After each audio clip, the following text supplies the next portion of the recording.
The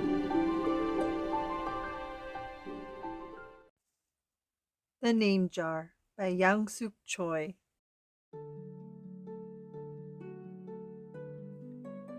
Through the school bus window, Una looked out at the strange buildings and houses on the way to her new school. It was her first day, and she was both nervous and excited.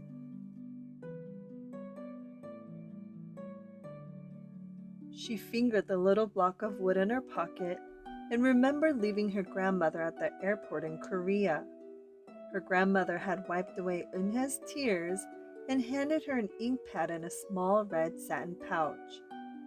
"Your name is inside," she had said. "My name?" Eunhae had wondered. Again, she took out the red pouch to look at the wooden block with her name carved in it.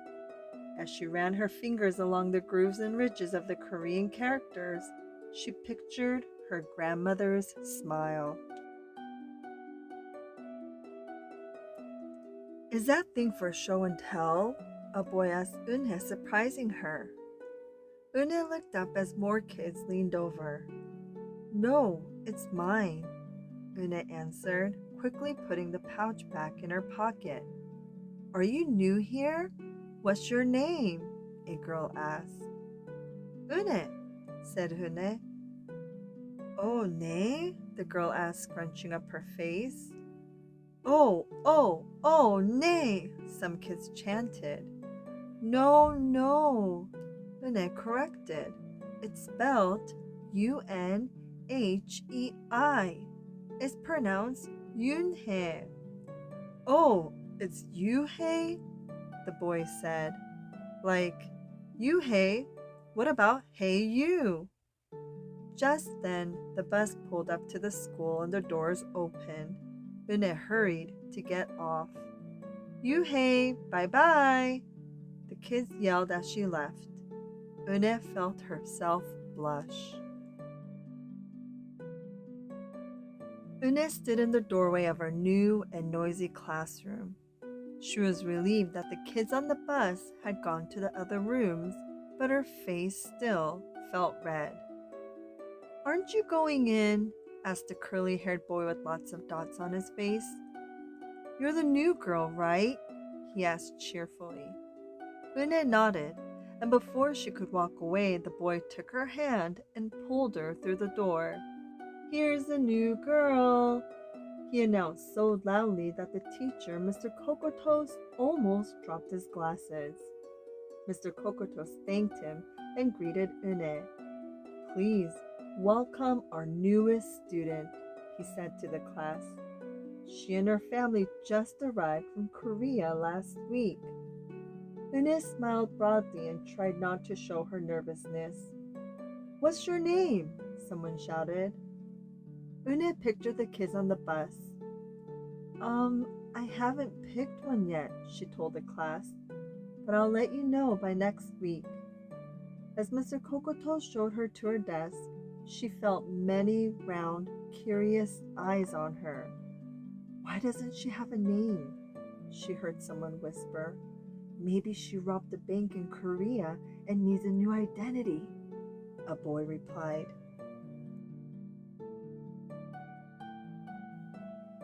On the bus home, nobody teased her, but Eunhae kept thinking about her name. "How was school, Eunhae?" her mother asked when she walked in. "Did you understand the teacher?" Eunhae simply nodded. She unpacked her school bag and set the red pouch by a photograph of her grandma. "I'm glad you're learning English well," her mother said. "You must study hard, behave nicely, and get good grades to show that you're a good Korean." "I will," replied Eunhae. But I think I would like my own American name," she said quickly. Her mother looked at her with surprise. "Why? Eunhae is a beautiful name. Your grandma and I went to a name master for it." "But it's so hard to pronounce," Eunhae complained. "I don't want to be different from all the American kids." "You are different, Eunhae," her mother said. "That's a good thing." Una just wrinkled her nose. Later that day, Una and her mother went grocery shopping in their new neighborhood. They passed Fadil's Falafel, Tony's Pizza, and Dot's Deli. A big graffiti-painted garbage truck roared like a lion as it took off down the street. Nothing sounded or looked familiar until they got to Kim's Market.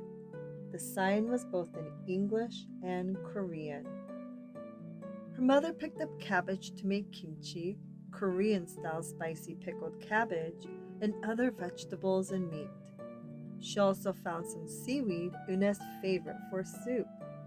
It made Una smile. Just because we moved to America, her mother said, doesn't mean we stop eating Korean food.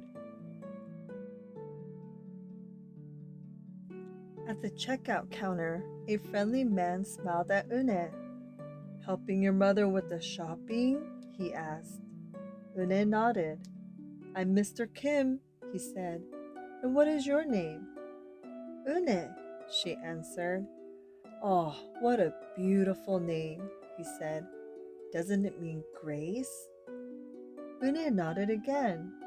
My mother and grandmother went to a name master for it, she told him. A graceful name for a graceful girl, Mr. Kim said, as he put their groceries into bags. Welcome to the neighborhood, Una. That evening, Una stood in front of the bathroom mirror. Hi, my name is Amanda, she said cheerfully. Then she wrinkled her nose. Hi, my name is Laura. Maybe not. Her smile turned down. Nothing sounded right. Nothing felt right. I don't think American kids will like me, she worried as she began to brush her teeth. Hi, my name is Susie, she said to the mirror with her mouth full of toothpaste. The next morning, when Una arrived at school, she found a glass jar on her desk with some pieces of paper in it. Una took one out and read it aloud. Daisy. That's my baby sister's nickname. But she said you can use it if you want, said Cindy, who sat next to her. Una took out the rest of the paper. Tamila, she read. I got it from a storybook, said Nate. She was smart and brave. Una nodded and unfolded another piece. Wednesday? Yeah, you came here on a Wednesday, said Ralph. Thank you for your help. A smile spread over Una's face. Ralph quickly said, We'll put more names in. You can pick whatever you like, or pick them all, and you'll have the longest name in history. At 3 o'clock, the bell rang for the end of the school day. Una looked out the window and saw it was sprinkling. It's the same rain, she thought, but in a different place. She watched other kids leaving in groups. Hey! A familiar voice called out to her. Una turned around to see the curly-haired boy again. I'm Joey, he said. And you? Don't you have any name? Una thought for a moment. Well, I can show you, she said, and took out the small red pouch. She pressed the wooden block on the ink pad and then stamped it on a piece of paper. This is my name stamp, she said. My grandma gave it to me. In Korea, I can use it as my signature when I open a bank account or write a letter. And whenever I miss my grandma, I use it to fill a piece of paper. Want to try it? She offered the stamp to Joey, and he carefully inked the stamp and pressed it hard on the paper. The red characters gleamed against the whiteness. Wow, that's beautiful, Joey said. Can I keep the paper?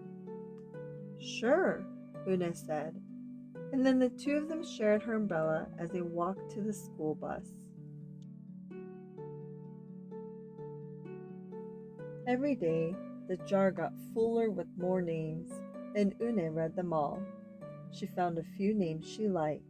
Miranda, Stella, Avery.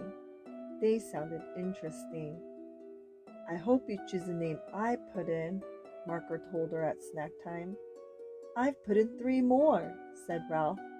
Madison, Park, and Lex. They're my favorite street names. Maybe you should close your eyes and draw a name, Rosie suggested. Ralph frowned. That's silly. What if she doesn't like the name she draws? Well, we didn't get to choose our names when we were born, did we? Rosie argued. Everyone thought about this.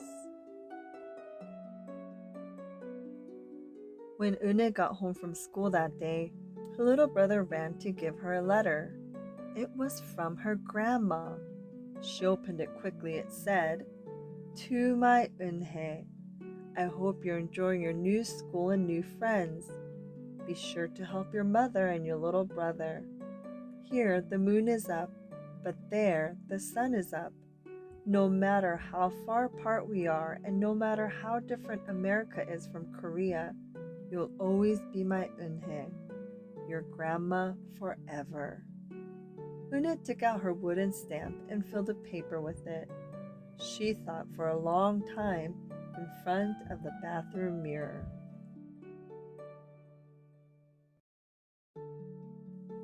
On Saturday, Une walked to Mr. Kim's store. Mr. Kim was helping a customer, but he looked up and greeted her. Hi, Une. Hello, Mr. Kim, Une replied. She felt as if she was back in her old neighborhood in Korea. Hey, said the customer, turning around. It was Joey. Your name is Eunhee? He asked her with his eyes wide open. Une looked quickly at Mr. Kim, then turned to Joey. She nodded slowly. Yes, it's pronounced Yoon-hee. And it means grace, Mr. Kim added. Yoon-hee, Joey said slowly, and this time perfectly. It made Une smile. I'll have it ready for you tomorrow, said Mr. Kim to Joey. Thank you, Mr. Kim. See you Monday, Eunhae, Joey said to her. He left before she could ask him why he was at the store. On Monday, Eunhae came to class early to look at the names one last time, but the jar wasn't on her desk. Instead, there was a single piece of paper with the name on it. Eunhae slipped it in her pocket. Where's your name jar? Ralph asked as soon as he saw it was gone. I don't know, Eunhae said. It wasn't on Mr. Kokoto's desk or on any other desk, and it wasn't on the counters or any of the shelves.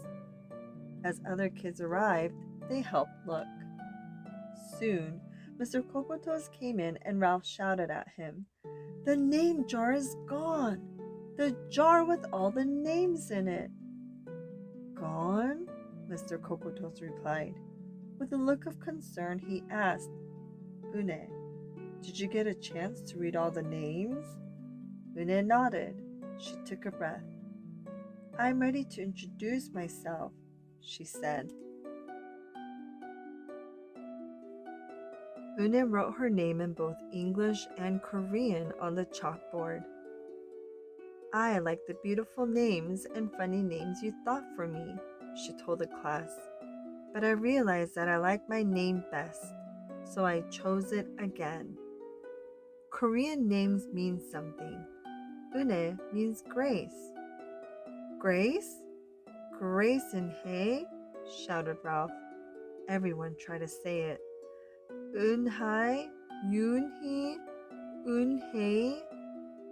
Une said her name again slowly and clearly. Soon, the kids began to say it better. Even Mr. Kokotos. They applauded Une's choice. I was named after a flower, Rosie whispered to Eunhae. Lots of American names have meanings too, Mr. Kokotos reminded everyone. When the class was dismissed, Une heard her new friend say goodbye. Bye, Une. See you tomorrow. Goodbye, Une. Une said goodbye and then looked around for Joey, but he was already gone.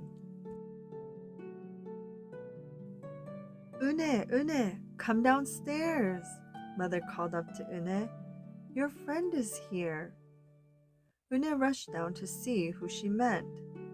There stood Joey, and in his arms was a name jar. Where did you find that? Asked Une breathlessly. Joey looked embarrassed. Well, I took it, but only because I wanted you to keep your own name, and you did. He reached in and pulled out the names. Do you want to keep them? He asked. Thank you. I'll keep them as a souvenir, Une said happily. Then she pulled out the piece of paper from her pocket. Do you want this back?